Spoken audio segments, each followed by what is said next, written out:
Hey everyone, welcome back to Polyglot Works Academy YouTube channel. It's Faruk today. So today we are diving into an IELTS Writing Task 2 essay, and I will be walking you through everything step by step. We will look at how to write a high scoring essay for this Task 2 question. These days, it's much easier for many people to travel to different countries for tourism than in the past. Do the advantages of this development outweigh the disadvantages?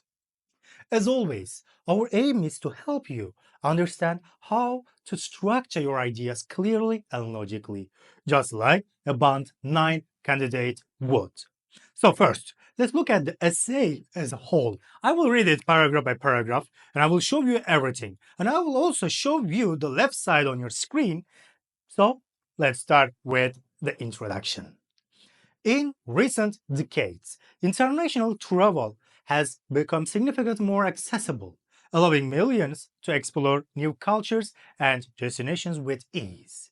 While some argue that this trend brings certain drawbacks, such as environmental concerns and cultural homogenization, I believe that the benefits far outweigh the disadvantages.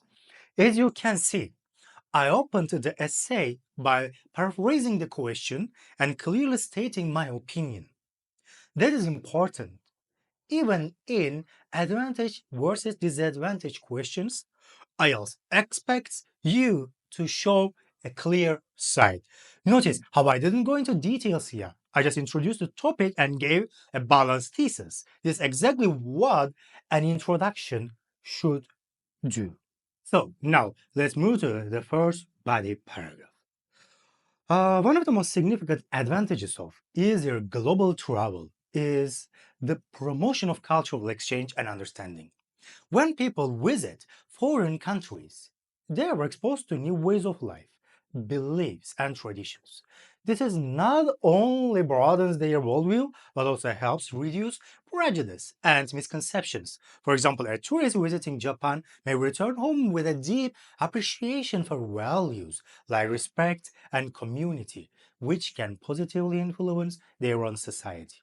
Furthermore, tourism has become a vital source of income for many developing countries, creating jobs and boosting local economies. Is everything clear till here? So, this paragraph is all about the advantages of easier international travel. And I showed you everything clearly and concise. I started with a clear topic sentence. One of the most significant advantages, blah, blah, blah, blah. So the examiner immediately knows what the paragraph will be about.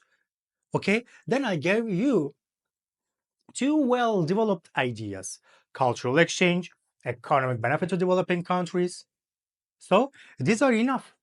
Each idea is supported with a real-life example and explained clearly. That is what makes this paragraph strong. Let's move to the second body paragraph. On the downside, the growing ease of travel can put pressure on popular tourist destinations. Over-tourism has led to environmental degradation in cities like Venice and Bali, where infrastructure struggles to keep up with the influx of visitors. Additionally, excessive tourism can dilute local culture as businesses cater more to tourism than the residents. However, these issues can be mitigated with sustainable tourism practices and responsible policies that balance economic gain with preservation. So, here, I acknowledge the disadvantages, such as environmental damage and cultural loss. But again, I balanced it by showing how these problems can be solved. This is important.